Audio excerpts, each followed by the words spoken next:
And I think we learn a lot more by listening and hearing other women, how they go through it. Yes. What are their experiences? Yeah. What worked, what didn't work.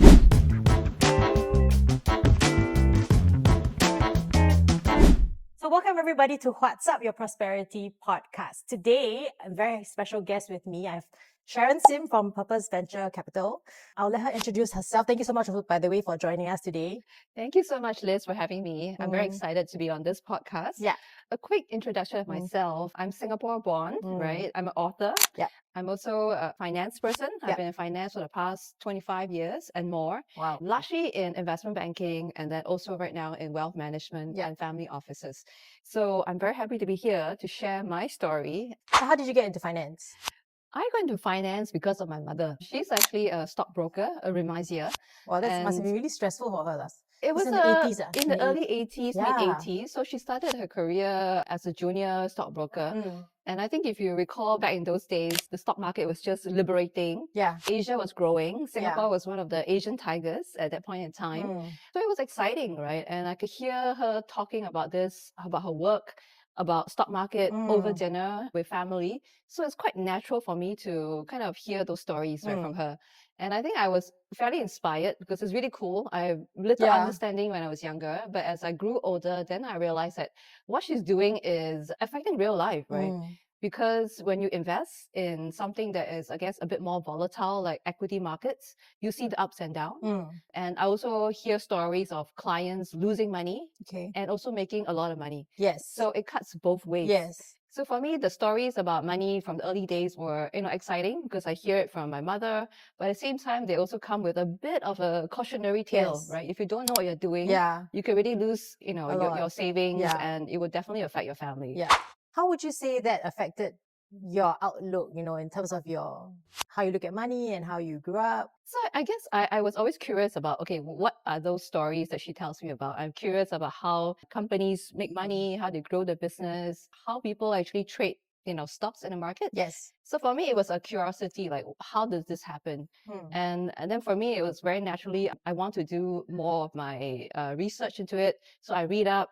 And for me, I kind of understand that money is more than numbers, dollars, and cents, right? It has real implication. Yeah. It actually affects your life. Yes. And how you make use of money is also something that is very fascinating. Yes. Because you can reinvest the money, you can save your money, you can spend it, right? Splurge it, buy, fancy cars and jewelry. But it has different connotation when you look at money as more than just numbers in your bank account. It's actually a tool, right? Yes. For good. And for me, it has that notion that, if you use your money correctly, you can bring a lot of good, right? There's a lot of agency to it as well. Yes. So I guess the questions I keep asking myself, and I think we ask ourselves a lot, does money buy happiness? Big question. Big question. And my straightforward answer is yes, it does, right? Because we all know that with enough resources, you can actually create a very comfortable life for your family, for yourself. You have a lot more optionalities, right? You can choose to work. You can choose not to work. You can choose to retire early. You can choose to invest in projects that you feel passionate about. Yes. So money is definitely important. Yes. But it's not the end game, right? Because as we said, I think money is a tool for better. You can do a lot more with what you have. And I think as I get older, right, I also realize that being rich is not the same as being wealthy. Yes. Okay. So what does that really mean for me? Yeah. Right? Okay. So rich, I think we can all understand that you have enough money or resources, investment that can sustain your lifestyle. You feel enabled to do the things you want to do. But wealth, I think, is a lot more complex, right? More nuanced in the sense that what your wealth or your money can bring to you, meaning the freedom, the optionalities we spoke about, the choices of what you want to do with your day, right? If you want to take a break from work or you want to work with the right people that bring you energy and, motivation, inspiration, you may choose to do that. So I think wealth is a much wider scope. And for me, it's really having, I guess, certain control in the quality of your life, in the way, the direction you want to go. And I think that's what I'm trying to pursue, right? So money, if it's enough for you, is there. But how you want to use the money then becomes real wealth that you're creating for yourself and for others. So what does purpose mean to you? So purpose for me is what you think and what you say and what you do are aligned. I think that's my definition of what purpose means. I think in reality, how that works out for me is therefore, when you think a certain thought and you decide, how you want to, what values you want to bring across. And when you do something and you kind of pursue, let's say, for example, my investing in purpose venture, everything feels frictionless. I don't know how you describe it, but it's a bit of that. You don't feel the tension. You don't feel whether I'm doing this right or wrong. You kind of in your heart, maybe in your gut, know that you are on the right path. And that's how I feel when, I look at a lot of the projects I do, including Purpose Venture, where when what we set up to do, meaning we want to invest in companies and technologies and people who are not only creating a real business, meaning it's sustainable, they have a good revenue model, they are also here to make a difference and to do good for society. Right. So when those things are aligned, it's actually very straightforward when we look at companies and look at founders, we talk to them and we realize, okay, the mission is there. What they say and what they do are at least, in the same direction. Okay. Then when we do the investment, as investors, we look at what the business model is. For us, it's just a very straightforward proposition, right? We kind of understand exactly what we're trying to achieve. Yep. And we believe, of course, what the founders are doing because everything's aligned, right? Yes. And so I think for me, over the years, I really think that, finding your North Star, your compass is really part of what purpose is all about, right? And how do you build that into your day to day? How did you find your North Star though? I think try and error. I mean, no Okay. one knows where, you wake up one morning and suddenly your inspiration is there. But I think when I look at how I process information, how I like to interact with people. So when I talk to founders, entrepreneurs, I feel very excited, right? I feel very inspired by the story. I'm always curious about, what goes on in their mind, their thought process. How do they then bring what they think about into reality, right? Into a business. So for me, when I'm in that environment, I just feel that, I'm in my zone. I'm in my the right frame of mind.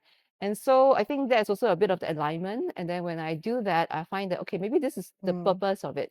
Right? The purpose of investing is to really take a bet on the founders, on people, but also then making sure that what the company is trying to do is also aligned with my own values, right?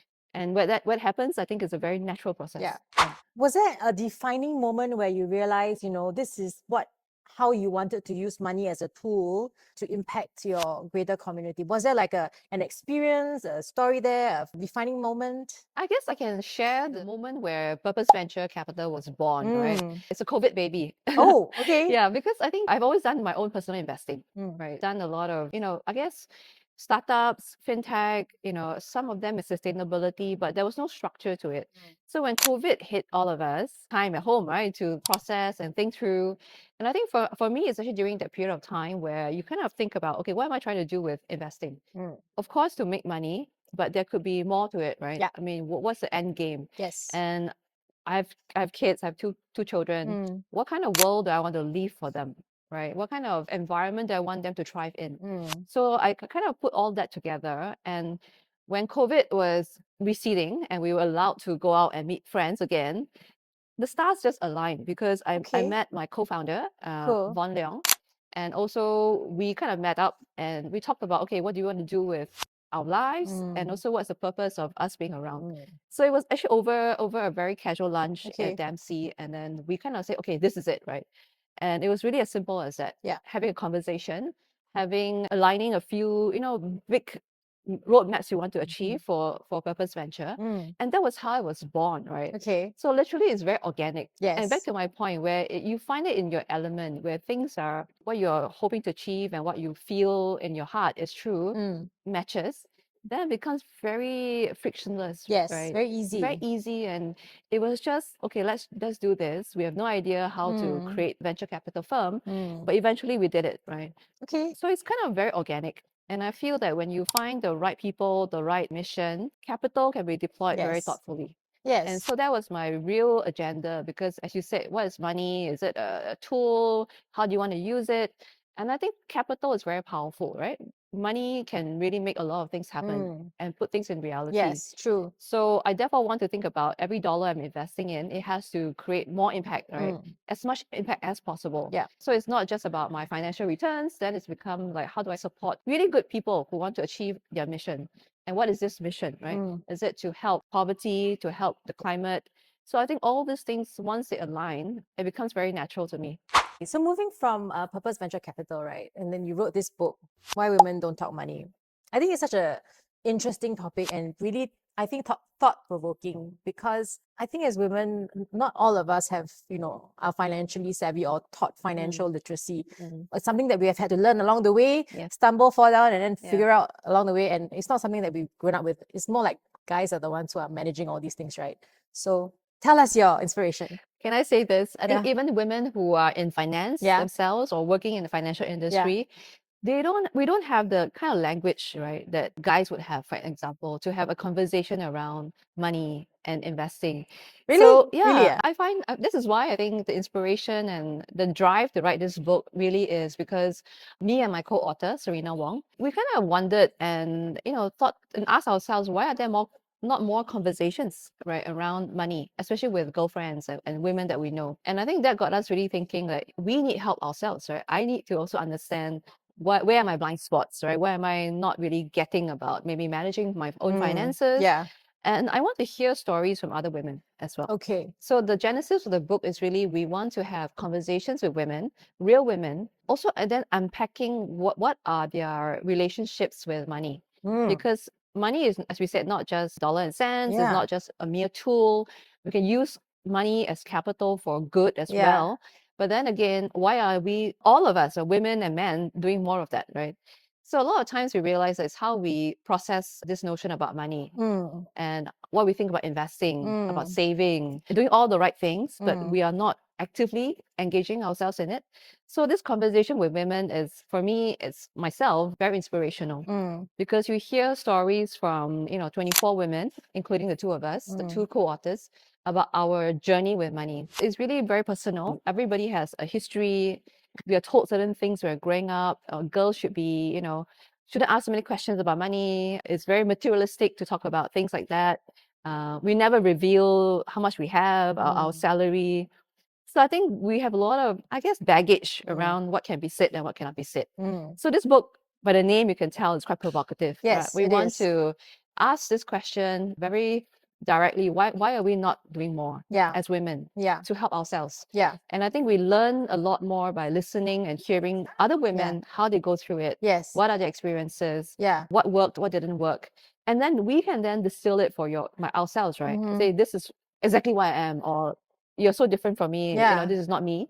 But you can pick up certain things from different stories that we have and from other women that you speak with, what works and what don't. And you kind of have to personalize it. After all your experience, right, Yes. and building what you have built, is there any advice you would give to your younger self? I do have 3 advice I want to give to myself. Like if I can rewind time, I think first one is quite obvious. To ask more, to ask for more. Okay. To ask for bigger things, right? Wow, like what? Like what? For example, I think, it could be ask for more help. Okay. Right? Ask for more opportunities. Ask for more love. Right? It's just more bigger things. Because I feel that we always hold ourselves back. Maybe it's insecurities. Definitely when I was younger, very insecure. But I realized that if you put it out there, if you ask for help, you ask for bigger projects. You ask for that promotion, you ask for, I want more of this. The universe somehow answers you in mysterious ways. Someone will come up to say, I like what you've done, yes, let's do something together. Just to have that awareness that you can ask for more. And then don't be afraid to do that. The second one is actually, for me at least, is I finally realized that actually no one cares about you and what you do, right? So just go do it anyway. Because everybody is worried about themselves, right? I mean, I have my own fears, my concerns, insecurities, but somehow we always, as women particularly, I think we feel that people are judging us, or we want to get maybe approval or permission from people around us. And you realize that actually you just have to focus on yourself. And I think I am this stage where, we don't need to ask for permission. We're not waiting for applause. No. We're just going to do what we have to do, right? Yes. And I think that's something that maybe my younger self hasn't really fully appreciated. And that When did you get there? Like at past 40 or 40? Because lots of people who, when I turned 40 a few years ago, and then they're like, No. It's liberating, man. It's For me, liberating. 40 is liberating because it's like a milestone birthday. But I think for me, it was around maybe 44. Okay, they just 44. didn't care anymore, is it? I just didn't care so much Yeah, about okay. what people are thinking of me. Because you realize that everybody is just focusing on themselves. They're not thinking about you. Yes, at all. Yeah. Yeah, so that was liberating for Yeah. me. And I think that was maybe around that time where I was breaking out of my shell, right? I was starting to do more public appearances, thinking about writing the book, doing more podcasts, getting more, I guess, vocal about who I am. Yeah. And because I needed to, because I have causes and I want to kind of share with the bigger audience. Yeah. But that was liberating because I did a television program with CNA. So it's a documentary. Nice. When was this? That was back in 2023. It was broadcast in 2023. Nice. Okay. So it's actually a docu-series, 6 episodes, talking about finance, right? So I was hosting lunch with a financial expert in their field. And I tell you why it's liberating. And then I realized that you can forget about what people think of you. Okay. Okay. Because it's kind of on television, I mean, on CNA, and then it was on the YouTube channels and everything. Yeah. I did the wrong thing. I went to read the comments Oh, section, no. right? Oh, no. How was that? Suffice to say that I shouldn't have read it, right? Okay. So obviously people have opinions these about you. keyboard warriors and People are like, nonsense, is I it? mean, there always will be people who don't agree what you Yeah. say, what you Yeah. wear, and how you look, Yeah, right? yeah. And I realized that ultimately they have their own insecurities. They have everybody have their own issues to deal with. And for me, I don't need that, I guess, approval or permission to do what I need to do. Yeah. And I think for me, that was the liberating moment where I said, I cannot please everybody, right? No, And no. actually, these people don't even know me. Why would I care about what they say ultimately? Yeah. So then you're mentioning a third thing. I think the third thing is to take more risk, right? To be more audacious about life in general, to fail more often. So I think part of it is I wish I've started my own businesses earlier. I wish I've taken the chance on myself a bit more, Okay. right? Rather than following the right path, right? You know, working in a nice environment, career path and all that. So there's a bit element that I should have taken a little bit more risk, have a bit more fun. Okay. Thank you so much for joining us today. It was lovely to have you. Forward to your next book and wishing you all the best for this year. Thank you for having me. It's been a great experience, and I think we're having a very casual conversation. So I really enjoyed the time. Yes. Thank you. Okay.